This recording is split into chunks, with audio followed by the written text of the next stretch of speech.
Okay, well, hello and welcome to ICALA's online conversation with artist Trương Công Tùng and poet Quyên Nguyễn-Hoàng. And this is taking place on the occasion of Tung's exhibition at our museum. My name is Aska Hisa, and I am the Director of Learning and Engagement at ICALA, and I will be doing some simple guidelines at the top of this event before I hand it over to Amanda Sroka, Senior Curator of ICALA, to do the introduction. So it's been a while since we've done a Zoom. So as we remember, we can put comments in the chat box. And Tanya Khaled-B, Learning and Engagement Assistant, who is also here right now, will be sharing some materials in the chat box for you. We'll leave some time at the end for some Q&A. So please insert your questions in the Q&A box, and so that you know this event is being recorded. All of these exhibitions that we have, Tung's and all of the others, will be closing on September 10th, and we still have some events before we end the season. On Saturday, I'm speaking to those in LA. On Saturday, August 26th, we will have a back-to-back artist POV tour in partnership with the Venda Museum in Culver City. And that is to see their group exhibition titled Vietnam in Transition, 1976 to the present. And then we end the day with a tour at ICALA to see Tung show. And the artists who will be leading these tours are Feng Huynh at the Vende and artist Bruce Yonemoto at ICALA. We also had an event where we recorded the ethnomusicologist Jason Nguyen, who is also a singular musician of the dam bao, the one-string instrument of Vietnam, and that is available on our YouTube channel. So you can see that tour and performance online, and that's what's going on with ICALA and Tung's exhibition. So I'm going to now hand it over to Amanda, who will now do an introduction. I'm going to turn off my camera, as well as Tanya, and we'll see you at the end. Thank you for coming. Thank you so much, Aska, and thank you so much, Quyên and Tung, for being with us virtually, zooming in from Vietnam, both of you. I'm so grateful. And as Aska mentioned, we've had some extraordinary programming around this exhibition, including a program like this. And we were so fortunate to have you with us, Tung, for the installation and opening activities, and to have your first opportunity to be in LA. I'm going to share my screen now and just give a bit of an overview of the exhibition and to kind of ground us, even virtually, to the ICALA, the project room at the ICALA. And then I'll hand it over to Quyên and Tung for their conversation. So this exhibition, for those of you who haven't been to ICALA, is in our project room gallery, which is often dedicated to offering an artist their first for an artist. In this case, it is Tung's first museum solo exhibition. And we were I started here at the ICALA about a year ago, and the summer season of exhibitions featuring not only Tung's work, but also that of Carmen Argote and Alberta Whittle, are really the first seasons of exhibitions that I was fortunate enough to oversee and to imagine. And I have been an admirer of Tung's work and have wanted to find an excuse to work with him. And so this exhibition offered the perfect opportunity. We were able to work together with the Carnegie International, where Tung's work was presented as part of the last International, to bring a version of that installation to ICALA, and in the true fashion of Tung's work, reimagine it for our spaces. And I'm so drawn to the ways in which, and I'm sure Quyên and Tung will talk about this more, but the way that Tung really engages with natural and organic materials to tell a story. You really are, Tung, a storyteller, and your work is kind of the offering of that narrative beyond language, beyond words. And there's something really special about the work and of this installation in particular. When you walk into the galleries, you're kind of immediately transported to another place. And you can see even within this installation, there's a number of works that Tung has created over the last 5 years or so that have been installed in this space. And it really speaks to the ways in which Tung's work connects to ideas of mysticism and to the land and to our relationship to the non-human or the other than human. And in this case, really like thinking about our relationship to the natural world. Tung is from the Central Highlands of Vietnam, where he's currently zooming in from, which is so special. And the installation itself is meant to kind of echo the depths and the darkness and the sounds and hums of the forests with its life and with its shadows. And the body of work that's currently on the screen is called States of Absence, and it's a series of gourds that are connected by these tubes in which there are seeds and water that flow through them as this kind of network across the floor, across the galleries. And the gourds are so special in particular because the instrument that Oscar mentioned, the danbao, that Jason played in the galleries as part of our program, is not only an instrument, as was the case when it was these gourds were played when Tung was here for the opening, but are also containers meant to store food, to store water. There's also gourd soup. The gourd has this kind of, resonance, and particularly in Vietnam, but also beyond of kind of containing multitudes. And what Tung has done is lacquer painted each of these gourds. And as you get closer, it's even hard to see from the images, but you can see the kind of glimmer and glisten of the lacquer painting treatment to the gourds. And Tung had studied lacquer painting, and rather than kind of going the route of the more traditional route, has chosen to kind of lacquer paint an organic material like a gourd. And in itself, it kind of, this use of the gourd kind of changes the relationship of the lacquer paint and its drying time, and just connection to time, this ancient tradition with this living material, and kind of bringing them into collision and conversation. And that's really what happens within, this is a great photo from Tung performing in the space at the opening, and kind of bringing these gourds to life. In addition to the water and seeds that flow through them, some of the gourds have instruments that kind of are almost like these little motorized elements that kind of, they tick and they move. So there's this almost like, kind of like ghostly quality to them of what's making them move, what's making them tick.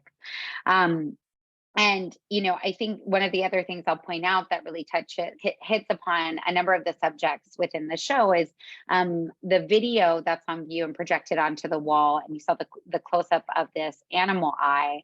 It's actually a video of taxidermied animal eyes. And I think that work and your choice, Tung, to include it within this exhibition really kind of hones in on this this connection that your work has in this space between the living and the non-living, or the human and the non-human. And so I was really grateful to you for kind of, bringing that into the installation here versus how it was in Pittsburgh, and to really working with us. And I think you really kind of inhabited the space and transformed it with your work, for which we are so grateful. So with that, I know you're not here to hear from me, you're here to hear from Quyên and from Tung. So I will virtually pass the mic over to the two of you for a conversation about your work, about this installation. And as Oscar mentioned, it's up until September 10th. So for those of you who are local, please do come by and see it.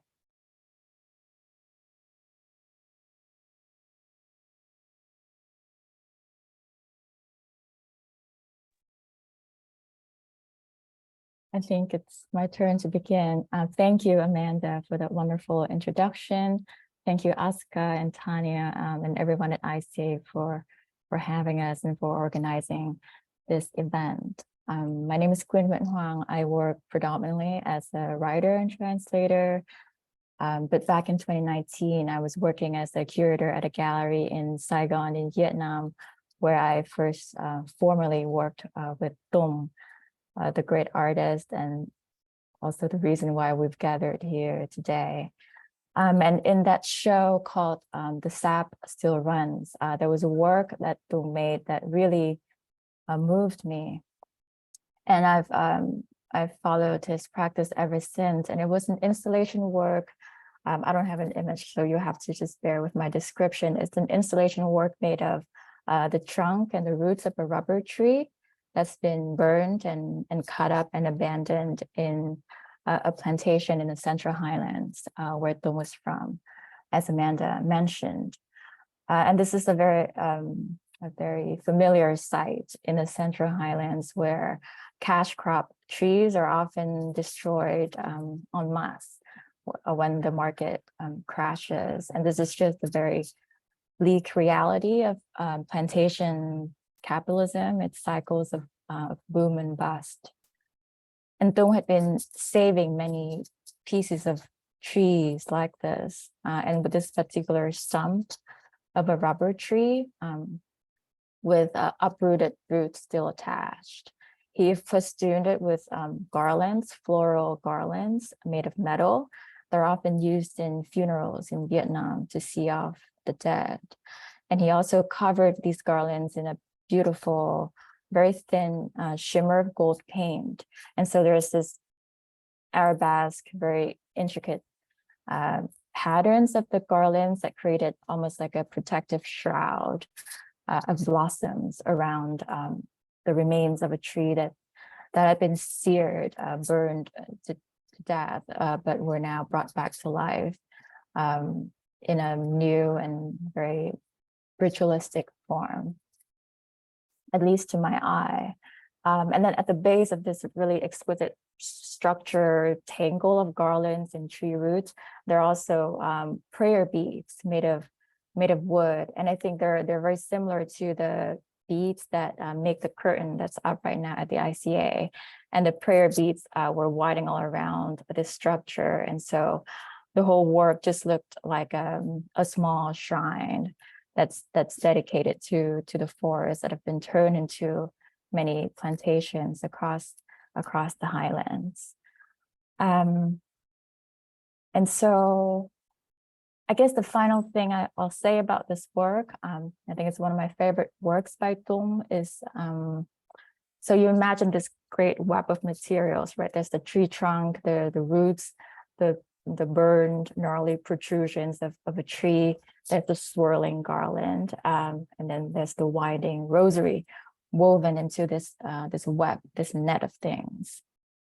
And then this very dense and thick net of materials, there was an old pair of earphones plucked into one of the upturned roots. And it was kind of just innocently dangling there. And I think not many people noticed it. And so I asked him, what were the earphones doing there? And he said, well, if I or any viewer were to put on the earphones, maybe we could hear the sound of the forest that preceded the life of this rubber tree. And I thought that was just such a beautiful thought and thing to say, even though Tung said it in a very sort of casual, passing manner.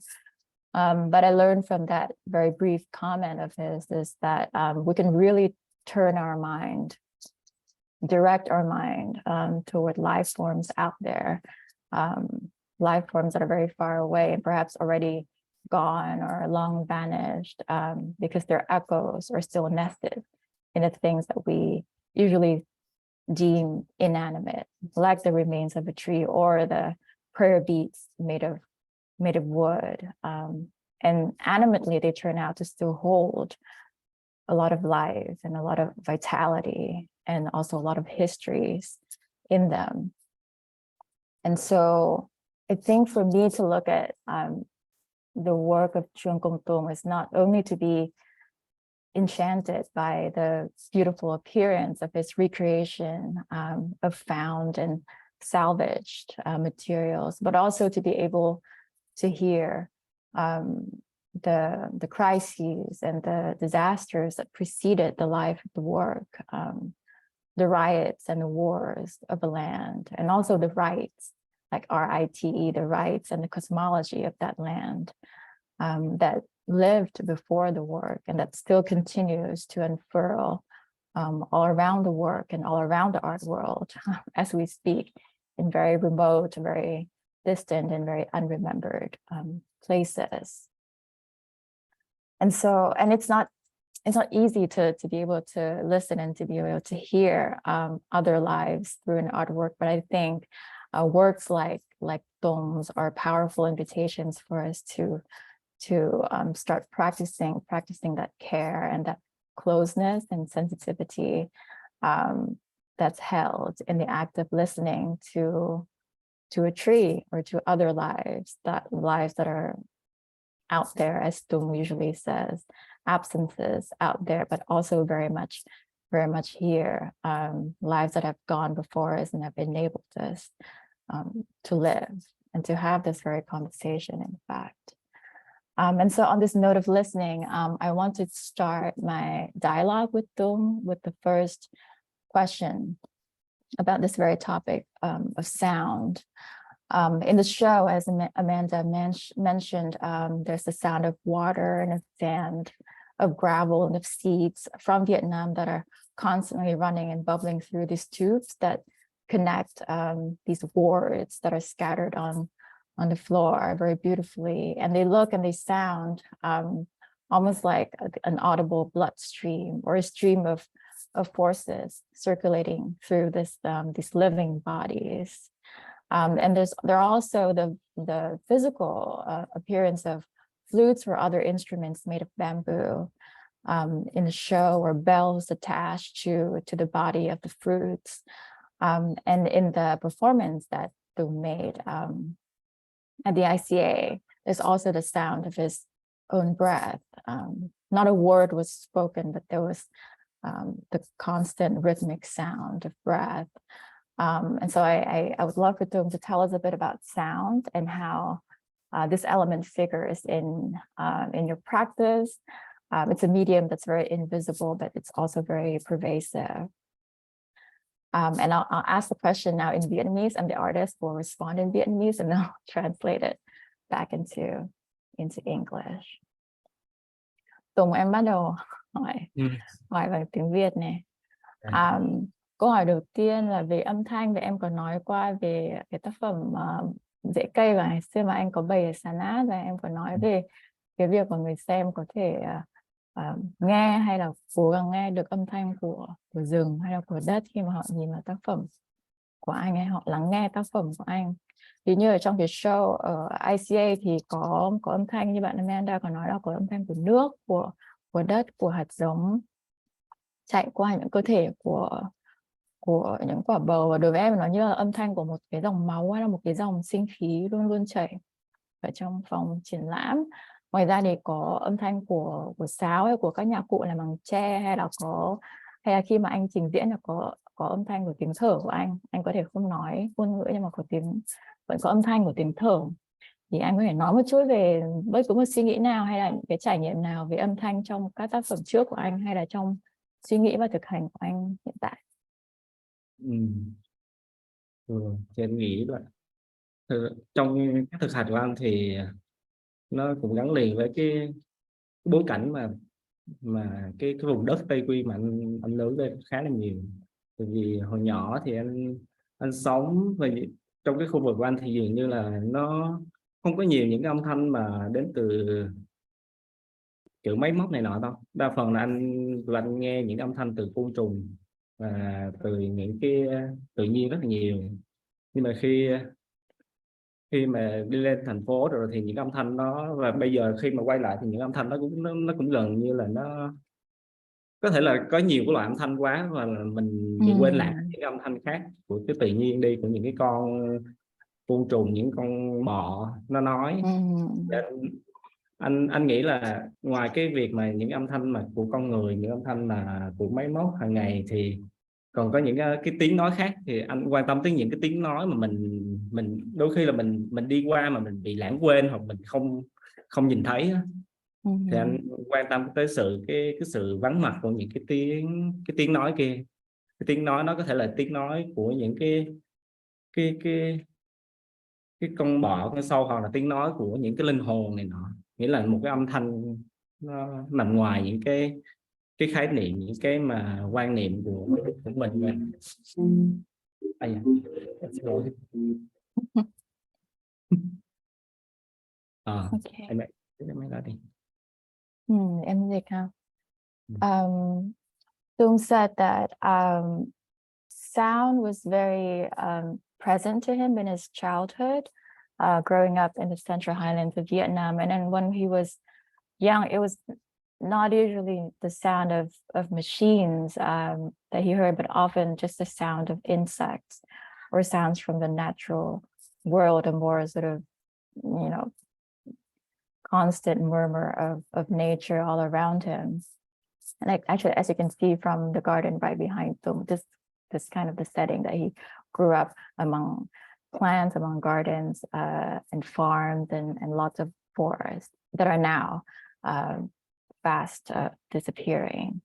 And so after when he went to college, he moved to the city and he noticed that there are lots of sounds of machines all around him. And even when he came back to his homeland, the sounds have also changed. There are more noises now. And because there's that abundance of noise all the time, it's harder to hear the bugs and the way that they speak. And so for Tung, it's not usually the sound of machines or human beings that captivate him, but he cares much more about the other voices of insects or little bugs. And often it's the absence or our own ignorance of those small sounds that interest him. And to him, these are the sounds that are beyond our human concepts or conceptualizations. Thank you. My second question for you, Tung, is about the gourds that are very, very present in the show. And we've talked about this among the two of us, but aside from their multiple functionalities in everyday life in Vietnam, they also they appear very often in the origin myths among many communities in Vietnam, but also in other places in Asia. So tell us a little bit more, or tell me again about your interest in the gourds, these bottle-shaped fruits that appear a lot in mythologies from our part of the world. Câu thứ hai thì lại quay lại về chủ đề về trái bầu. Anh em mình thì cũng nói về quả bầu mấy lần rồi, nhưng mà có thể anh nói lại cho mọi người về quyết định tại sao anh quan tâm hay là yêu thích cái hình thái hay là cái trường huyền thoại mà quả trái bầu nó nằm ở Việt Nam cũng như những cái nơi khác ở châu Á, những cái huyền thoại khởi sinh của nhiều dân tộc, và tại sao lại là quả bầu mà không phải là một quả khác hay một cái vật chứa khác. Thì ở trên cái vùng của anh ở thì ngày xưa anh lúc còn nhỏ thì khi mà đi ra vườn thì có rất nhiều cái, trong những cái khu vườn của mọi người thì có trồng rất nhiều cái loại dây, đó là những cái dây bầu, dây bí này nọ, thì mình đi vòng vòng khi mà mình có thể hái nó rất là dễ dàng. Nhưng mà bây giờ thì những cái dây đó, kiểu những cái khu vườn họ trồng những cây công nghiệp, thì những cái dây bầu bí mình nó đơn giản, kiểu nó cũng dần biến mất. Với lại anh thích cái việc mà ở trên quê anh thì mọi người hay sử dụng nó để đựng những cái, nó giống như một cái bầu, nó là một cái vật chứa vậy đó, thì nó đựng nước, đựng hạt giống, đựng đủ thứ loại, hay có thể đựng trang sức, đựng những đồ quý giá trong đó. Thì nghệ là một cái ý niệm về một cái hình tượng trái bầu mà nó giống như một cái vật chở, một vật chứa. Và một cái ý nữa là thì trong cái nhiều cái câu chuyện ở Đông Nam Á của những cộng đồng ở Tây Nguyên và cả Việt Nam và Đông Nam Á, thì châu Á, thì nó có rất nhiều câu chuyện nói về cái nạn hồng thủy. Thì cái nạn hồng thủy thì là một câu chuyện mà nó nói về một cái trận lụt rất là lớn. Thì khi mà trận lụt nó trôi qua thì còn lại cái trái bầu. Thì trong cái trái bầu này thì nó thường là có hai nhân vật. thừa có thể là nam và có thể là nam và nữ, và có thể thỉnh thoảng thì có những trong cái cộng đồng khác thì là một con người, giữa một con người và một con thú, thì nó tùy vào cái cộng đồng mà họ có những cái biến thể riêng về cái câu chuyện đó. Nhưng mà đúc kết lại thì nó nói về một cái sự tái sinh sau một cái biến cố xảy ra, thì cái bầu này nó trở thành một cái hình tượng giống như là một cái biểu tượng cho một cái sự tái sinh, một cái sự chuyển đổi, chuyển biến. Thì anh thích đó. Một cách nào đó thì cái hình tượng trái bầu đó và những cái mà anh thấy hàng ngày thì nó trở thành một cái điểm để nó nối kết trong cái thực hành của anh. Cái chuyện của bầu mà có hai hình ảnh nam nữ thì em có nghe, nhưng mà có cả nam và người và thú hả? Đúng rồi, cả người và thú nè. Thì khi con người và con thú lai xong thì nó trở thành một cái cũng hơi là thú vị, nó hơi kiểu huyền thoại á. Nó kiểu những câu chuyện đó hơi kiểu truyền thuyết huyền thoại và nó đang xen với nhau. Cảm ơn anh. Regarding gourds, so Tung was always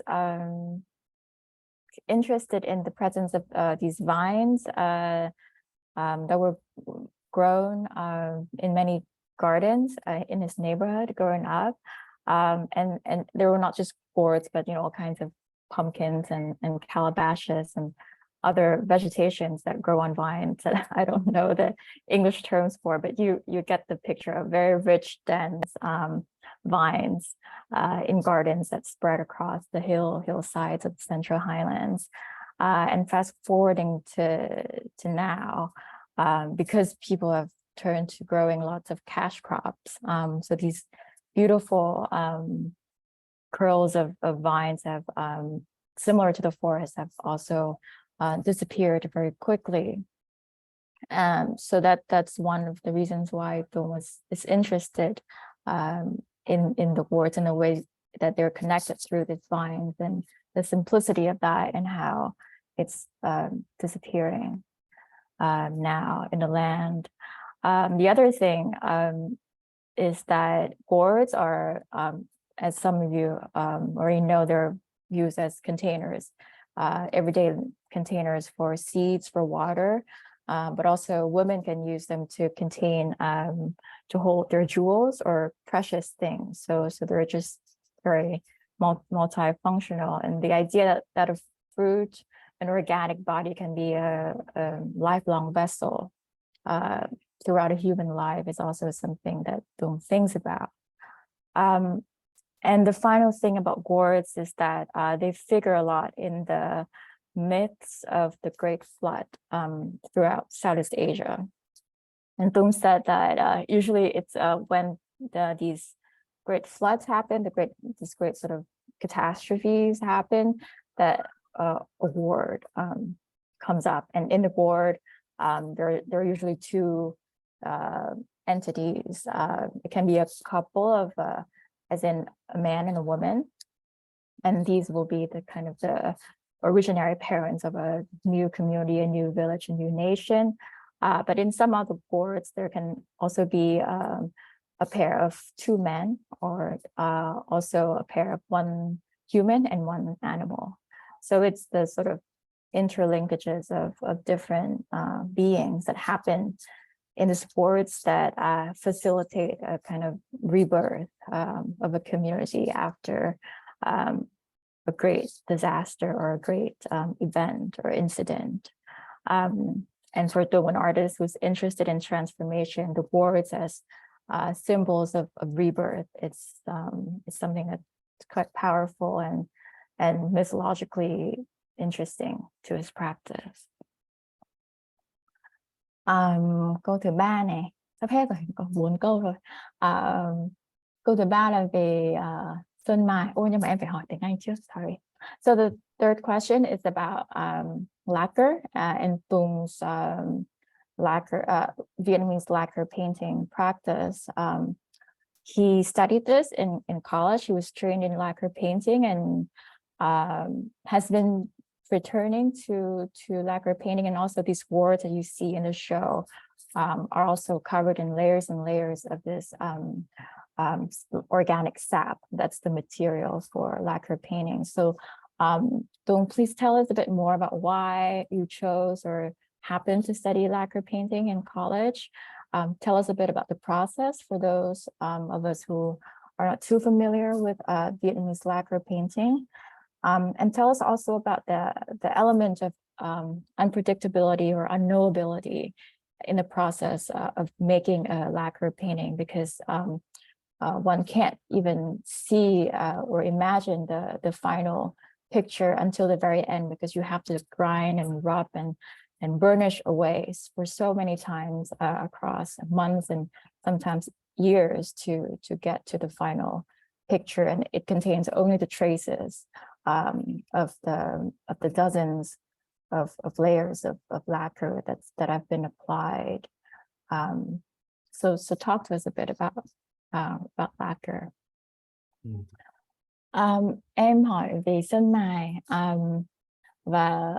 và suy nghĩ của anh về sơn mài trong thực hành của anh có thể nói cho mọi người một chút về lý do tại sao anh chọn học sơn mài hồi học đại học, hoặc là có thể anh không chọn mà anh tình cờ học.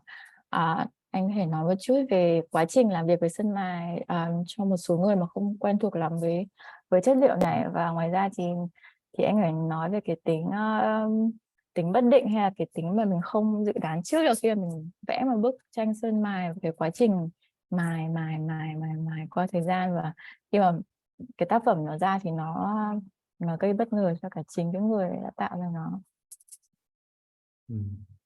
Thì thực ra lúc mà học ở trường thì cái khoa sơn mài là cái khoa mà kiểu nó cũng kiểu khó nhất á, kiểu tại vì nó cũng hơi cực, với lại cái chất sơn nó bị dị ứng, nên thường thì một số người thì có thể chọn, sau đó thì nếu mà dị ứng quá thì có thể bỏ. Nhưng mà kiểu khi mà mình chọn sơn mài rồi thì lúc nào kiểu đó mình cũng phải chịu đựng một cái sự lúc nào nó cũng bị giống như là một cái gì nó đang cắn mình, và mình cái chất nó luôn một phần của mình á, mình sống với nó á. Tại vì cái chất sơn nó là một cái kiểu một cái dạng chất mà nó cũng khó là lại. Thì anh thích cảm giác khi mà mình làm sơn mài thì nó có gì đó, nó một cái chất liệu nó hơi tự nhiên á, tại vì nó là nhựa cây mà, cho nên nó cũng gần gũi với những gì mà anh nghĩ là với cái cơ thể của mình. Thì khi làm sơn mài thì cái việc mà làm sơn mài, cái cấu trúc làm thì nó là những cái lớp chồng lên nhau. Thì cái bản thân mà cái việc mà các cái layer, những cái lớp vẽ chồng lên nhau đó, mà khi mình vẽ cái lớp này chồng lên lớp kia thì cái lớp trước nó lại biến mất. Thì nó giống như là một cái cách để mình nhìn lại, và cái mà mình cuối cùng mà mình thấy được là trong cái quá trình mà mình mài, mà mình kết hợp những chất liệu lại với nhau bằng ví dụ như cái nhựa cây thì là một cái chất kết dính giữa cái màu thì có thể là màu khoáng của tự nhiên, đất đá. Rồi khi mà mình vẽ tranh thì mình lại dùng nước để vẽ. Tức là những cái chất liệu nó là những cái mà nó ở những cái trạng thái, những cái hình thái khác nhau, và kết hợp lại với nhau để có thể trở thành một cái gì đó. Thì anh thích cái việc mà cái cấu trúc của nó để có thể một cái bức tranh nó trở thành. Thì nó cũng giống như cái việc mà một cái người mà họ đi làm vườn đó, khi mà họ ra khu vườn đó, thì họ phải quan sát, họ đào xới, họ đào bới những cái lớp đất đó ra. Thì dưới những lớp đất nó có những cái tầng lớp khác, những cái chất liệu khác nữa. Thì anh khá thích anh nghĩ có một cái sự tương đồng nào đó giữa cái việc mà làm sơn mài với cái việc mà lao động. Thì Cảm ơn anh. Em cũng ghi chép liên tục để em dịch. Tùng said that the reason why he came to lacquer when he was in art school in Vietnam was because it was the hardest sort of department in the painting division of the art school, and there was something that was attractive in the challenging qualities of lacquer. It's a difficult material because it can actually cause a lot of allergies for painters who are not familiar with the substance. Lacquer painting is as we've mentioned, it's the medium is the sap of a tree that's usually grown in northern Vietnam called cây sơn. And so, and the process of it, one has to apply so many layers of lacquer and then burnish and grind it away, and that also adds to the laboriousness of the medium. And so many of his fellow students would take a few classes and then sort of drop out of lacquer painting because it's a bit too hard on the body. But Tung said he liked it, and lacquer sort of almost bit like it's like it bit him like a mosquito, and then it became part of his body and his practice. And also the fact that it's painting from the sap of a tree also feels familiar to him because he works so much with natural materials. It feels close to the body. And also he liked the fact that in lacquer painting, you not only uses the sap, but you also mixes it with water, with other elements to create different shades, different color. Sometimes the color can be, traditionally they're derived from natural materials like minerals, so all organic. Now they're more sort of synthetic or chemical substances, but traditionally lacquer painting is 100% just natural from the natural world, and the fact that one can combine these animate elements into new substance, into new pictures, is something that interests Tung. And for him, it's similar to the way that the gardener goes to the garden and they have their shovel and they dig into the land and they sort of have to excavate many layers and layers and layers of the soil. And after each peeling away of a layer, you discover new things, like new pebbles or insects or types of soil beneath, things that you didn't see before, but now you do because of the constant grinding and rubbing away of the surface. And so there's something about the labor in lacquer painting that mirrors the labor of the gardening and farming practice that Tung's very familiar with. And my final question before we turn to any audience Q&A is the question about shadows.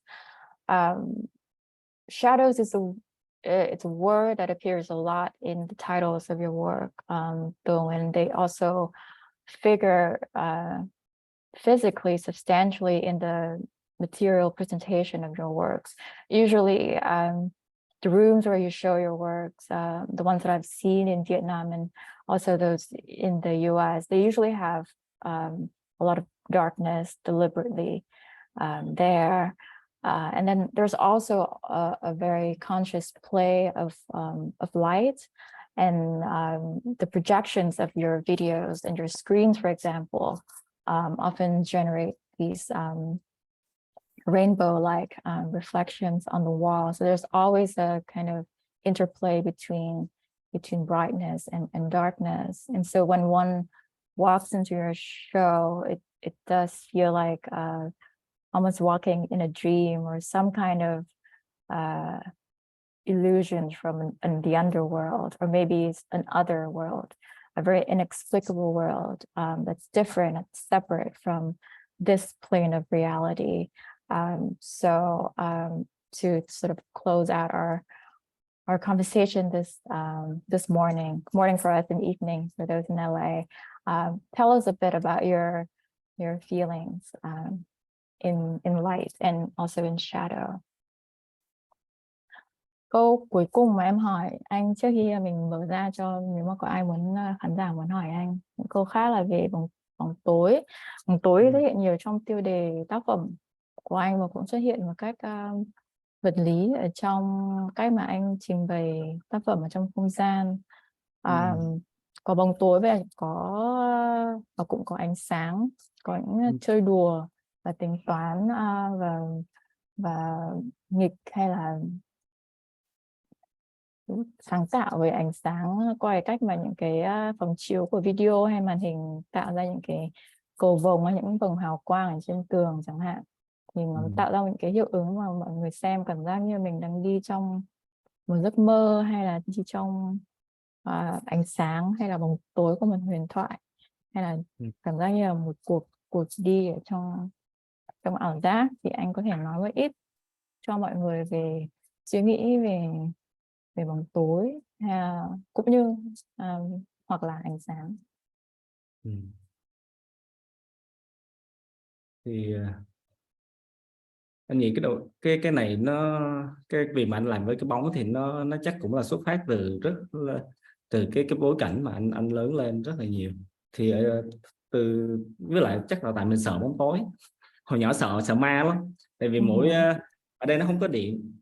Thì đến lúc 18-20 tuổi thì mới cái nhà mới có điện á. Cho nên là từ nhỏ mình sống với một cái ánh sáng nó rất là nhỏ, và khi mà cái ánh sáng nó lóe lên đó, thì những cái bóng xung quanh, từ những cái vật rất nhỏ, những cái object, những cái mẫu vật nó trở nên rất là lớn, và nó giống như sống lại vậy đó. Thì nó giống như là tự nhiên cái đó, và những cái hình bóng nó trở thành một cái gì đó rất là khác. Thì đối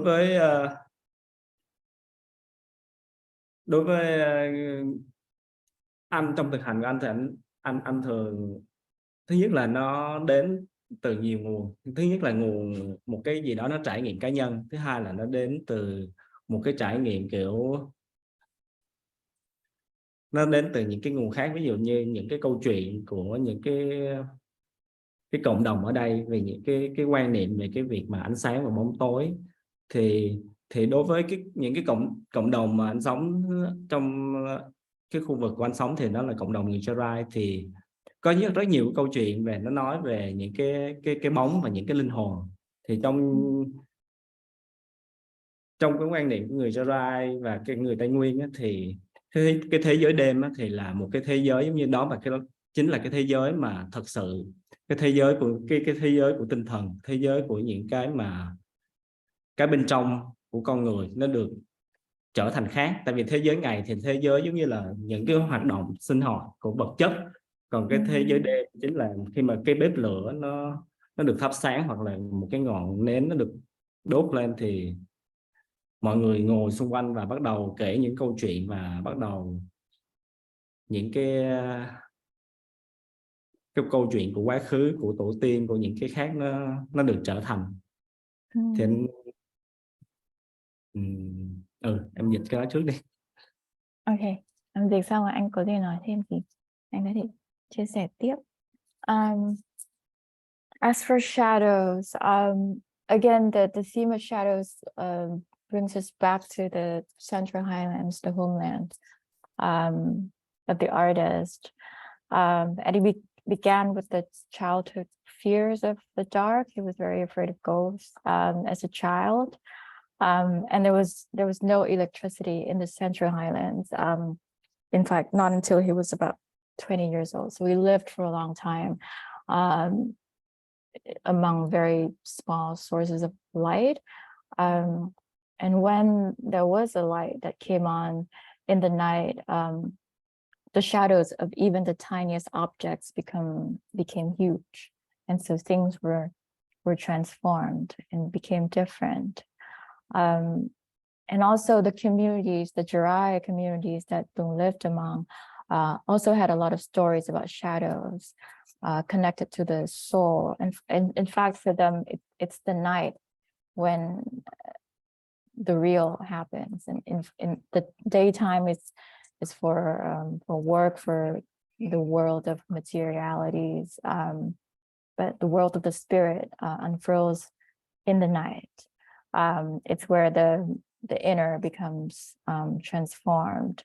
and people would light up a candle or a little fire in the front yard and sit around the glow and start telling stories about the past or their ancestors.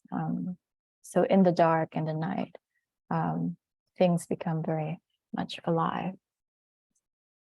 Thì cái bóng nó cái sự anh cũng thích thú với cái bóng, bởi vì nó bóng là một cái thực thể, một cái nó cũng giống như một cái vật trở vậy đó, nhưng mà nó kiểu nó có thể biến đổi, thay hình đổi dạng, và nó có thể tẩy xóa hoặc là biến mất. Thì cái bóng nó giống như nó là một cái biểu thị của một cái biểu tượng của cấu trúc của ký ức của mình. Giống như ký ức của mình cũng là một cái dạng thức của một cái bóng, của những cái bóng đó. Thì cái sự dịch chuyển, biến chuyển của nó thì nó cũng khá là thú vị. Và với anh thì cái bóng nó cũng giống như là một cái nguồn để phóng chiếu những cái dấu tích của cuộc sống, của những cái cõi khác nha, của một cái giấc mơ, hoặc là một cái dấu vết của sự bất ổn, hoặc của bạo lực, của lịch sử của vùng đất đó. Thì cái bóng là một cái dạng thức mà nó có thể biểu thị cho những cái trạng thái đó, anh nghĩ vậy. Thì thích thú với cái sự hiện diện của cái bóng này. Nó giống như những cái, nó cũng cái bóng cũng giống như những cái bóng ma, nó hơi ám ảnh, và nó cũng mang tính chất kiểu ảo ảnh đó.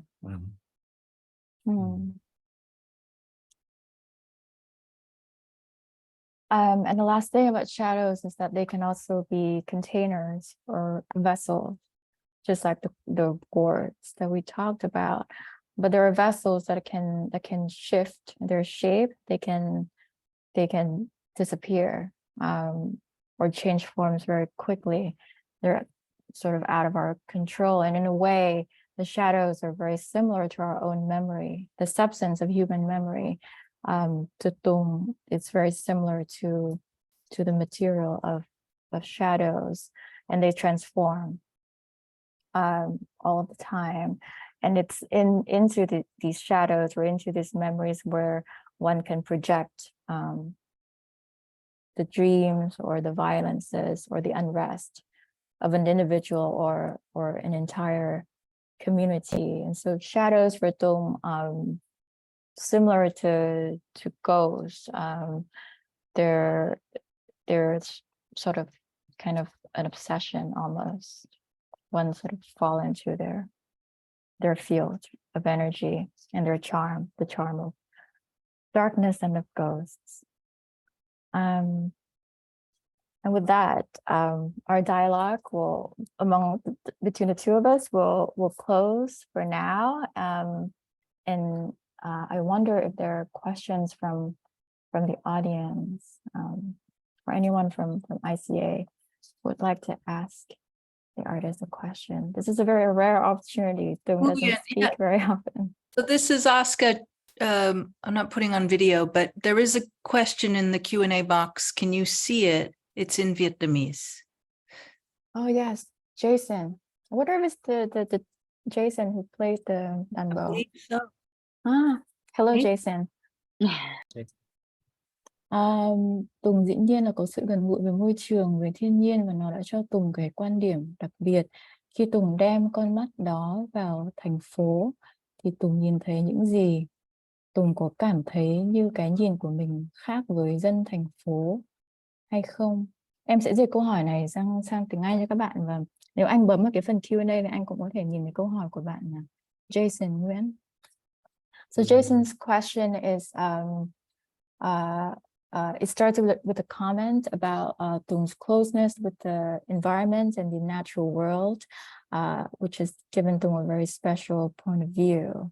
And so the question is, when Tung brought that special eye or point of view to the city, what did you see, Tung? Do you feel different from other denizens of the urban world?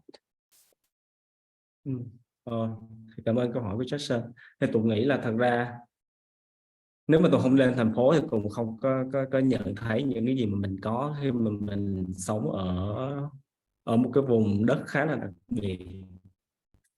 Thì khi mà Tùng lên thành phố thì cái việc đầu tiên là Tùng cảm giác nó giống như là bị cảm giác mình bị sốc, mình bị có một gì đó nó khác với trong cái trí tưởng tượng của mình về một cái thành phố. Thì mà nghĩa là cái thành phố và cái miền quê, cái mà Tùng sống lúc nhỏ, và khi mà cái thành phố nơi mà Tùng học, Tùng bây giờ Tùng sống và Tùng thực hành, thì tôi nghĩ là nó cần một cái sự cân bằng ở giữa. Thì cái việc mà lên thành phố và việc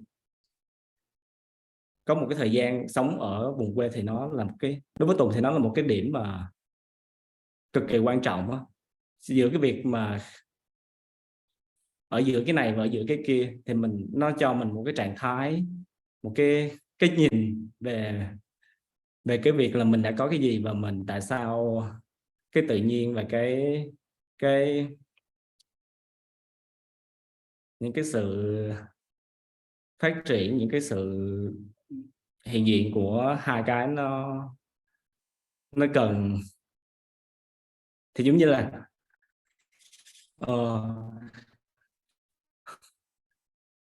giống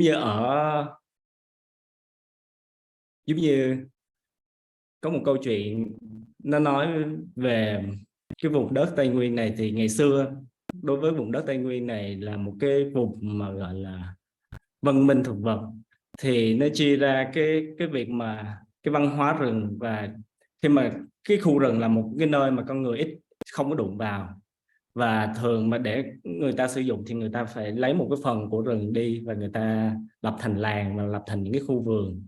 Thì ở giữa cái ranh giới giữa rừng và làng và vườn á, thì là một cái vùng gọi là cái vùng cho sự mơ tưởng, cho những cái khác nó được trở thành cái đó. Nó nghĩa là một cái con người nếu mình ở quá bên phía rừng á, thì mình cũng bị rừng nó nuốt, nó cuốn trôi đi. Mà nếu mình ở hẳn bên phía làng, bên phía mà có tác động của con người, của những cái khác á, thì mình cũng bị cái bên này nó chiếm giữ và nó kéo mình đi. Thì mình làm thế nào đó có một sự cân bằng giữa hai cái trạng thái, giữa cái tự nhiên và cái không tự nhiên. Thì tôi nghĩ là Tùng may mắn theo một cách nào đó mà mình tìm được trong cái ngôn ngữ nghệ thuật, trong cái thực hành nghệ thuật. Thì nó giống như là một cái điểm, một cái đường dẫn mà nó giúp mình làm thế nào để cân bằng giữa cái hai trạng thái đó. Thì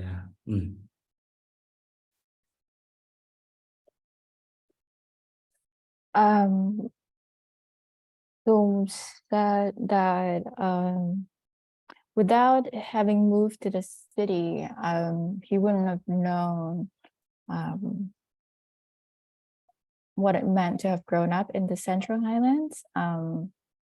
And of course, when we first moved to the city, there was inevitably the initial shock of, confronting a very different reality in the urban setting. It's very different from the rurality in which Tung grew up.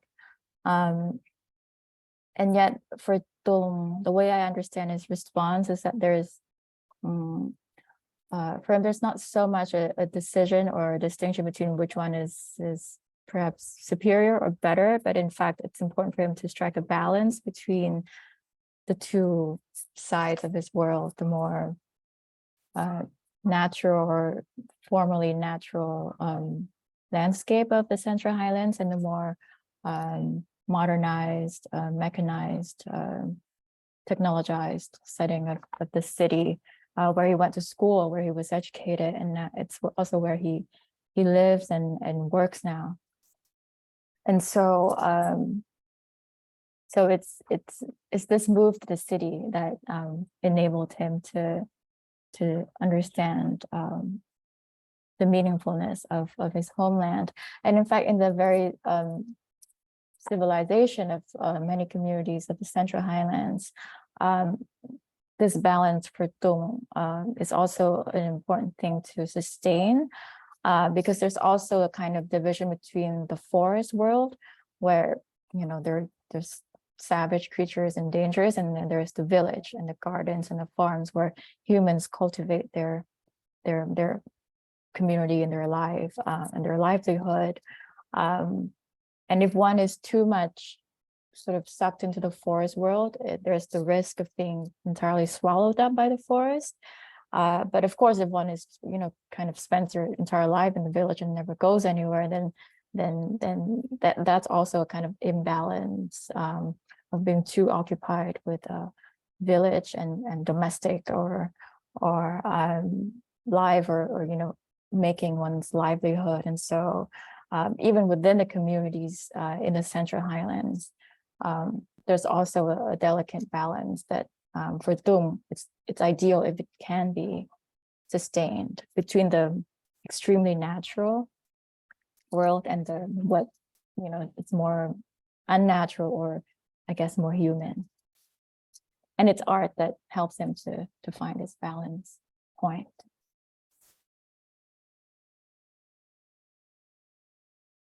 There is another question in the question box. Yes, thank you, Asika. The question is, can you please talk about the role of performance in your practice? Có một bạn khác hỏi anh là anh nói một chút về trình diễn ở trong thực hành của mình. Thì thật ra cái trình diễn này thì nó đến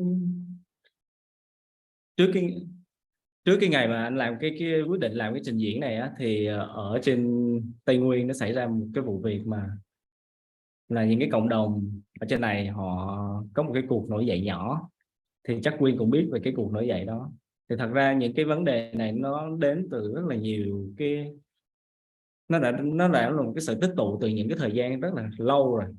Thì từ những đầu những năm 2000 hoặc là trước đó nữa, thì lúc mà anh còn ở dưới quê những năm 2000 thì nó đã xảy ra những cái vụ khác rồi. Thì cái trình diễn mà anh làm ở ICLA thì nó là một cái nhân vật. Thì ở trên Tây Nguyên á, thì đa phần đi ra ngoài đường thì ai mà người lao động, từ người Kinh, người nào chăng nữa thì cũng mặc cái bộ trang phục là một cái áo lính hết đó.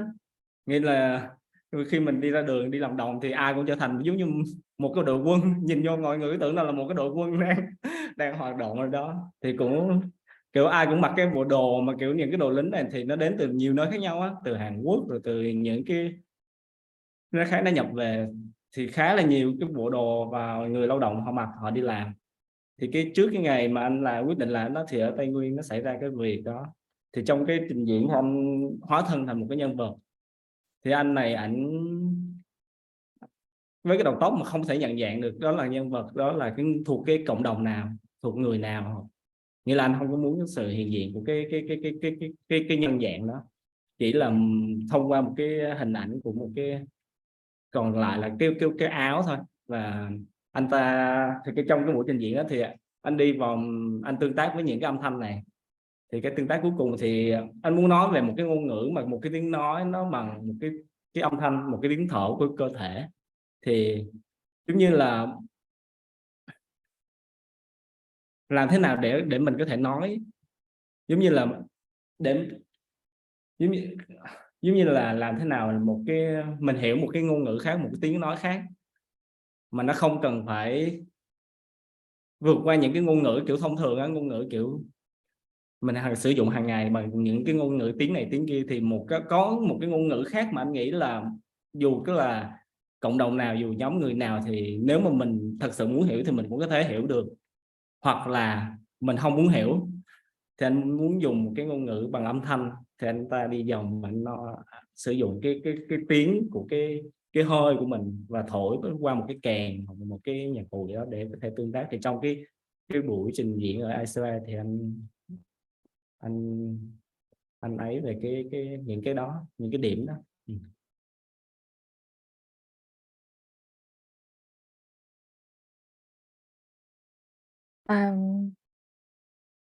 Before the performance that Tung did at the ICA, some images of which Amanda showed at the beginning of this talk, there was an uprising from one of the communities, or some of the communities in the Central Highlands. They're referred to as ethnic minorities in Vietnam. And for Tum, this is just the manifestation of the accumulations of a lot of unrest and frustration in the land. And this has a lot to do with the legacies, historical legacies of the Central Highlands, which have always been a region of much unrest and violence and dispossession. And so in his performance at the ICA, Tum transformed himself into a character that mirrors the lives of the laborers that he sees in the Central Highlands. And Tung said that the laborers in the Central Highlands, minor or major ethnicities, as long as they're laborers, they usually wear the sort of garments, the uniform that soldiers often wear. So when farmers or laborers go to their farms or their plantations, it looks almost like an army. So it's quite a presence. And so Tung's character in the performance is wearing this uniform. But other than that, because the hair, as you can see from some of the images, kind of cover the face, and so there's no other identity. You can't really tell from which ethnicity or tribe or place this character is from. And Tung chose to interact with the sonic elements around him in the show. And for him, the breath of the body is one language that all of us can understand. When you see a human being, you understand their breath. You might not understand their language, their tongue, but breath, or there are other languages like breath that can transcend the differences in languages and in identities. And usually when we say that we don't understand someone, it's more like we don't want to understand them, because there's always a way, for example, through breath, that one can understand another being. And so in the performance, the specific performance at the ICA, it was through the vapors of the breath, and the musical instrument that Tung used, that was how he communicated his thoughts on sound and performance, and also the very much current happenings in the Central Highlands. There is another question from Min Bui. Speaking of rituals, ghosts, does grief enter your work? An aside, I can't help to think about the Maui fires and the grief that the local and indigenous communities are experiencing as they gradually move towards rebuilding Lahaini during this talk. Có một câu hỏi từ một bạn nữa tên là Linh, liên quan đến nghi lễ hay là bóng ma và những thứ mình đã nói đến, thì bạn muốn hỏi là nỗi buồn hay là đau thương có hiện diện ở trong tác phẩm và trong thực hành của anh không? Bạn ấy ở trong cái bối cảnh của bạn ấy thì bạn ấy gần đây chứng kiến những cái đám cháy đám cháy Maui và những cái nỗi buồn của những cộng đồng bản địa mà họ phải trải qua sau khi mà có những cái tai nạn, có những cái biến cố giống như là lửa cháy hay là có biến cố khác về lịch sử chẳng hạn. Anh nghĩ là thực ra thì nghi lễ hoặc là những cái hồn ma hoặc là những cái thì nó giống như là một cái sự hiện diện, nó hơi vô hình đó.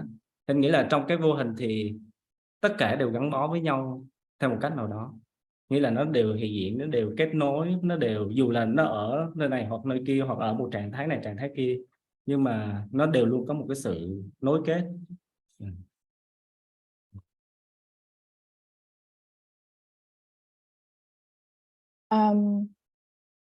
Tung said that similar to rituals and ghosts and sound, grief is an invisible form that's connected to everything that he does.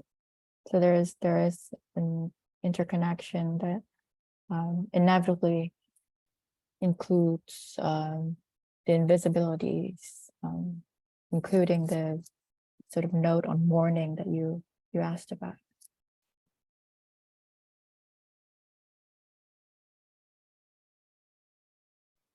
Quyên and Tung, thank you so much for this conversation. I have maybe like a final question for both of you. And it segues very much from your response to Anne's question about performance and to Min's question about a relationship to ritual. Quyên, you were responsible for quite literally supporting this exhibition with translation. And I would love if maybe each of you could respond to this relationship between translation and transformation, be it in language, you know, thinking about the literal translation that's happening here in real time, but also in the exhibition, Quyên, but also translation and transformation in form. I'm thinking about the gourds as this kind of representation of transformation in the midst of catastrophe and as this kind of symbol of rebirth and transformation. So maybe how those two connect with each other for each of you in your own practices and maybe in this conversation. Thank you for the question. I'll translate it for Tung first. Bạn Amanda có câu hỏi cuối là về sự dịch thuật trong ngôn ngữ, là cái việc mà em đã có đóng góp cho triển lãm, đấy là mật dịch về nhẫn đen. Nhưng ngoài ra thì bạn cũng muốn hỏi về cái không chỉ dịch như là translation là dịch về ngôn ngữ, mà dịch như là transformation là dịch về một cái chuyển hóa mà anh cũng hay nói nhiều ở trong thực hành của mình, và cũng hoặc là chuyển hóa trong tinh thần, hay là chuyển hóa ở trong hình thức, trong form, trong hình dáng, trong cơ thể, từ quả bầu sang những cái hay là từ bóng ma sang những cái thể thái khác. Thì anh cũng suy nghĩ gì về dịch hay là chuyển giao? Thì anh nghĩ là cái việc mà mình dịch hoặc là mình làm tác phẩm thì nó cũng gần với trạng thái mà giống như những cái người thầy cúng vậy đó, những cái người mà họ nằm ở một cái vật trung chuyển ở giữa. Thì anh nhớ là tại vì ông của anh là làm cái nghề là giống như thầy cúng, và đi thỉnh thoảng thì ông anh giống như là anh không biết là thật hay không, tới bây giờ anh cũng không biết nữa, nhưng mà cái trạng thái đó làm anh rất là phải suy nghĩ, và nó giúp cho nó một phần nào nó là một cái điểm mở cho những cái thực hành của anh. Thì mỗi lần ông anh giống như là đi cúng thì ông anh trở thành một người khác, và để cho giống như là để cho những người chết hoặc những cái hồn ma đó nhập vào người. Thì cái việc mà mình dịch hoặc mình làm tác phẩm thì nó cũng là một cái trạng thái giống như là một cái người thầy cúng đó, thì để cho những cái thế giới khác, theo đó có thể là những cái hồn ma hoặc những cái của con người, hoặc là của đất đá, hoặc là một cái trạng thái nào đó của cái thế giới khác, nó được một lần nữa hoặc một cái cách khác để có thể nó được hiện diện. Thì đối với anh thì cái việc mà dịch hoặc là một cái thực hành nghệ thuật thì nó nằm ở cái điểm đó. Nó là một cái vật, mình cũng chỉ là một cái vật chở, một cái đường dẫn thôi, một cái trạng thái để cho những cái khác nó được biểu hiện, được trở thành.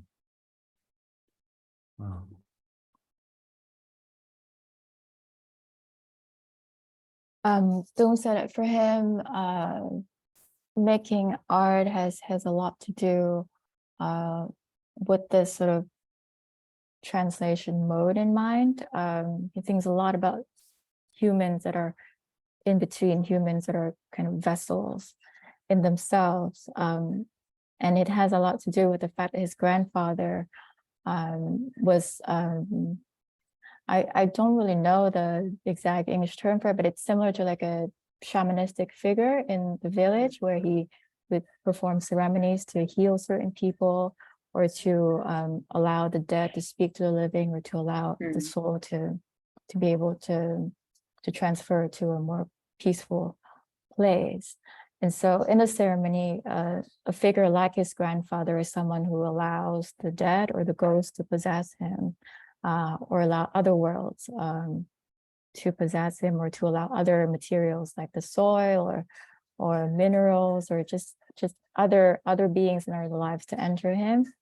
And Tum thinks of his practice as very similar to that he is the kind of vessel that transfers and contains and carries on these narratives. And for my own work, I think we have quite aligned philosophies in terms of translation. I guess one thing I would say, just to add a little bit to this thought on translation, is that it de-emphasizes the role of the original in the writing world, and I think also in the art world. There's still kind of the romantic idealization of originality and authorship, and I think it's nice to think of the artist or even the curator or the editor or the writer as just a translator, because it's exactly what we're doing. We're just transferring stories and visions and sounds that we've heard into other forms. And it's amazing to meet someone like Tung, who's able to do this translation very beautifully and with a lot of humility. And I think that humbleness is also something that I love about translation, and being able to translationally help with Tung's exhibitions. I love that idea too of like the conduit. And you had mentioned, Quyên, and describing the work at the beginning of like how Tung's work can direct our minds to other life forms. And that really, you know, whether that's the echoes of life forms long gone in terms of ancestors and voices that are no longer here, or those life forms that are hidden in the shadows right in front of us. And I think art and language, as you know, for you, Quyên, as well as a poet, of like also thinking of the role that art really plays in terms of that, like being a conduit to these other forms. And I value that in both of your works, and in certainly in this conversation here too, of this like navigation and an opportunity that we've had to hear from both of you, and to hear from you, Tung, about your practice and about the ideas that ground them. I love the idea of the gourd as the symbol of rebirth and transformation, and that our breath can be the thing that connects each and every one of us beyond translation. So we're so grateful to you for this, and to those who have tuned in with us tonight and asked questions and listened. And Oscar Hita and Tanya Kalebi and our learning and engagement team who are here with us too, for organizing this. Thank you. Yeah, and hopefully, for, like I said, those of you who are here in Los Angeles, please come through and see the exhibition. It's up until September 10th, and I hope this is the first of many opportunities that we get to engage both of you in this way. It's really exciting. Thank you so much. Các bạn có cảm ơn anh Tùng. Thank you, Amanda. Thank you, Oscar, Tanya, Quyên. Yeah. Thank you so much. And we hope to see you back in Los Angeles soon. And or we go to Vietnam. Thank you so much, everyone. Thank you. Good night or good day.